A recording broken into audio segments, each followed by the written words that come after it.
L'éducation est un sujet vaste pour Bernard de Montréal, Boulevard M, et lorsqu'il en parle, il essaie de développer des idées pour amener les individus à penser de manière créative et personnelle. Il mentionne que pour un enfant, les maths et les langues sont importants, mais cela ne signifie pas que c'est la seule chose à enseigner.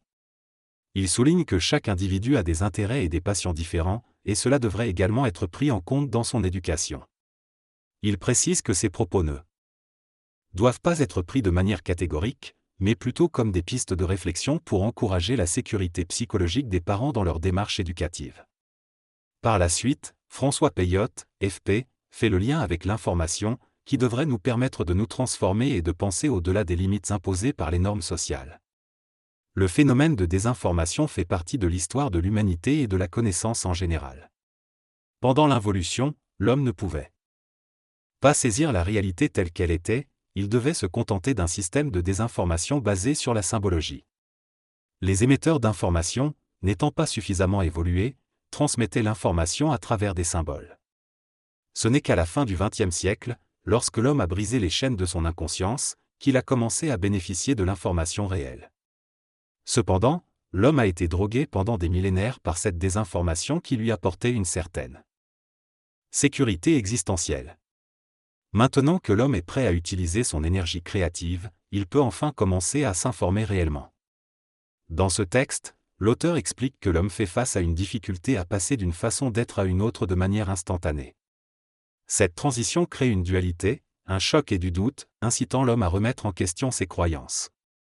L'homme de demain, poussé par les forces cosmiques de son évolution personnelle, devra être capable de supporter l'information et réaliser qu'il est de plus en plus désinformé.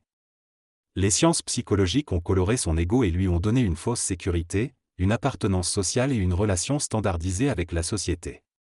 L'homme découvrira alors qu'il est désinformé sur le plan de sa psychologie et de son ego. Le savoir, contrairement à la connaissance, n'est pas psychologique, ne dépend pas de la mémoire et n'est pas coloré par l'ego.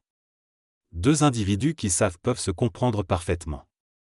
Le savoir est une énergie intégrale de l'homme.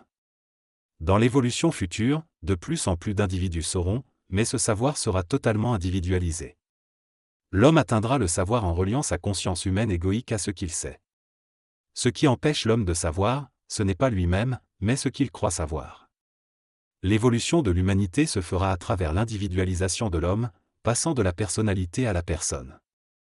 Tant que l'homme ne pourra pas supporter la solitude de son état, il se tournera vers la mémoire sociale pour renforcer ses connaissances, mais ne sera jamais dans le savoir réel. Croire fait partie des mécanismes psychologiques de l'involution et des outils du pouvoir idéologique. Pendant l'involution, l'homme avait besoin de croire pour avancer, mais lors de l'évolution, il ne peut plus se permettre de croire car cela n'est pas basé sur la réalité mais sur la connaissance. Les religions et les croyances étaient nécessaires pour apporter une sécurité émotionnelle à l'homme, mais la race mentale de demain ne nécessite plus de croire.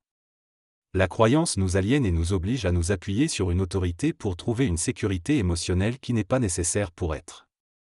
L'homme évolué n'a pas besoin de croire car il est capable de percer les mystères et d'observer les formes pensées accessibles à lui. La croyance est associée à l'activité des mondes de la mort sur le psychisme de l'homme et permet aux entités de se nourrir de la pensée et de l'émotion humaine. La dualité existe seulement en fonction de la croyance dans le bien et le mal et n'est pas une réalité cosmique. L'auteur affirme que croire en quelque chose permet de mettre fin à la tension et à la confusion causée par la dualité. Cependant, il souligne que lorsque nous croyons, nous entrons en relation avec des mondes qui utilisent la pensée comme partie intégrante de leur réalité, ce qui nous soumet mentalement à des consciences extérieures qui manipulent l'homme. L'auteur soutient que l'homme est essentiellement un être doté d'une conscience expérimentale et qu'il ne parvient pas à jouir pleinement de son droit d'être vivant. Malgré le bonheur et la joie, l'homme ressent toujours un vide en lui.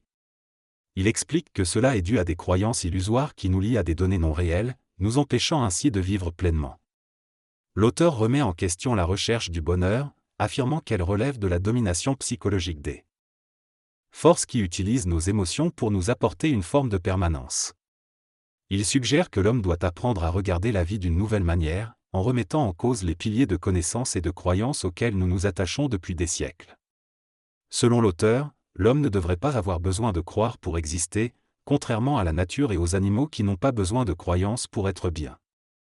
Il estime que l'évolution permettra à l'homme de universaliser sa conscience et de se libérer de la nécessité de croire ou de se rassurer en utilisant la mémoire de l'humanité. En conclusion, l'auteur affirme que l'homme a besoin d'être plein dans son vide, de prendre conscience de sa réalité et de manifester sa capacité à être. Il critique la manière dont les autres nous influencent et nous conduisent à adopter des mentalités sociales, des idéologies et des égos qui ne sont pas réels. Il estime que la vie est beaucoup plus simple que cela. Du rédacteur, l'auteur semble évoquer des concepts complexes et interroger notre relation aux croyances, à la recherche du bonheur et aux influences extérieures. La compréhension de ces idées nécessite une réflexion approfondie et une exploration plus poussée de ces arguments. La désinformation est une manipulation de l'énergie humaine qui vise à retenir une trop grande descente d'énergie sur Terre. Elle fait partie du mensonge cosmique et affecte tous les individus, des plus grands aux plus petits. Cependant, l'homme conscient et informé ne peut plus être désinformé et doit supporter la lourdeur de cette information, ce qui peut le conduire à vivre dans la solitude. L'homme est contrôlé à partir de l'astral et du monde de la mort, qui sont organisés pour diffamer l'information. Cette lutte pour l'esprit de l'homme se situe dans l'invisible, qui est une réalité pour certains mais souvent méconnue par les autres. L'humanité de l'involution est manipulée, même avec de bonnes intentions, car l'homme a du mal à voir le mal caché dans le bien. Cependant, il viendra un jour où suffisamment de connaissances réelles seront données à l'humanité pour qu'elle puisse bénéficier du savoir humain et sortir de cette manipulation. Selon l'auteur, les êtres humains sont désinformés et mentalement blanchis par le mensonge cosmique. Nous sommes confrontés à de nombreux mystères tels que la mort, Dieu, etc. Chaque être humain sait au fond de lui-même qu'il devrait être libre et avoir la capacité de savoir n'importe quoi. Nous sommes esclaves d'une condition inconnue et l'homme de demain se rebellera contre cette condition. Les hommes ont peur d'eux-mêmes et c'est pourquoi ils ont peur de personnes comme l'auteur, qui représentent une réalité différente de celle basée sur la croyance.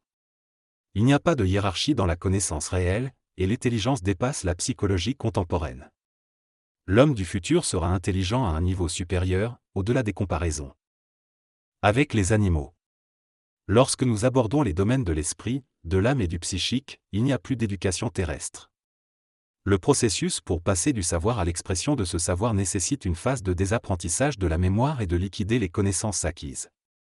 Une fois que l'esprit est en possession de la vibration de l'esprit, mais sans l'exprimer, cela semble ne valoir rien. Il y a donc un mur entre le savoir et sa communication. Pour passer du savoir à l'expression, l'esprit peut s'appuyer sur le développement de la résistance à la connaissance et à l'opposition qu'il rencontre.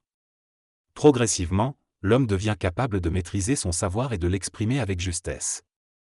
Il devient si solide dans sa réalité intérieure que les échos négatifs n'ont plus d'incidence sur lui. L'entrée dans le savoir se fait lorsque l'homme réalise qu'il y a des limites à la connaissance, mais pas dans le savoir. L'homme peut être temporairement déstabilisé lorsqu'il passe de la connaissance au savoir, mais il doit être suffisamment solide pour le supporter sans recourir à des médicaments. L'ouverture d'esprit est essentielle pour apprendre à saisir les clés données dans le monde et ouvrir son esprit. Une fois que cela se produit, l'esprit se verse dans la réalisation et l'expansion du savoir. Dans cette discussion, il est affirmé que l'homme commence à fusionner de plus en plus avec son esprit, ce qui lui permet de vivre dans une nouvelle dimension de la vie, y compris sur le plan matériel. Il est suggéré que l'esprit et l'ego de l'homme peuvent utiliser une certaine haine pour libérer cette énergie accumulée en réaction aux connaissances limitées de la société. Cette haine n'est pas une attitude, mais fait partie de la nouvelle intelligence de l'homme.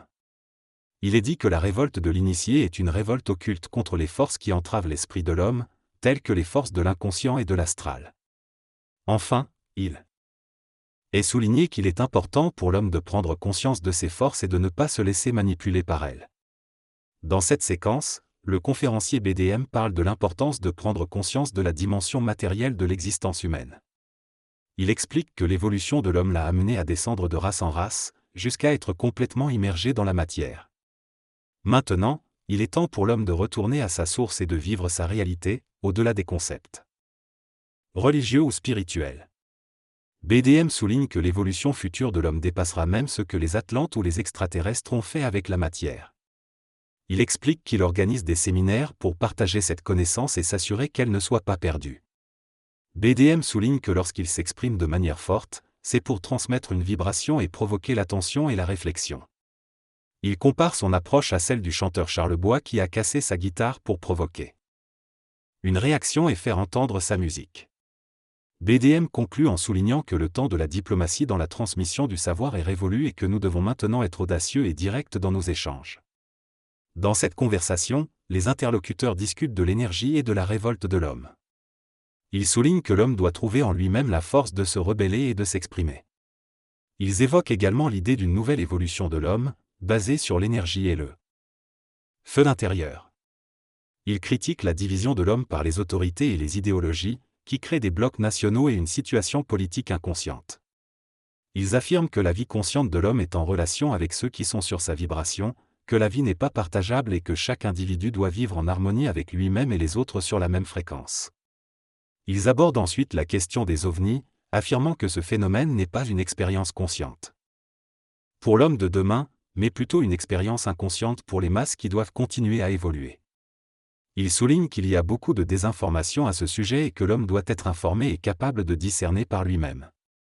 Ils affirment que lorsque ces entités viendront sur Terre, l'homme devra être suffisamment connecté à son énergie pour communiquer télépathiquement avec eux sur un pied d'égalité. Ils concluent en disant qu'il n'est pas encore temps de parler de ce phénomène et que cela n'est pas nécessaire dans l'immédiat. Dans notre quête de compréhension de notre réalité sur le plan psychologique, il est essentiel de mettre l'accent sur notre propre développement avant de nous pencher sur les sujets des formes ou des mémoires. Il est primordial que chaque individu prenne soin de lui-même, intègre son énergie et devienne un avec lui-même. Lorsque nous serons en harmonie avec nous-mêmes, nous saurons comment interagir avec ces éléments et nous aurons tout le temps nécessaire. Il est donc nécessaire de se concentrer sur soi avant de s'occuper d'autre chose.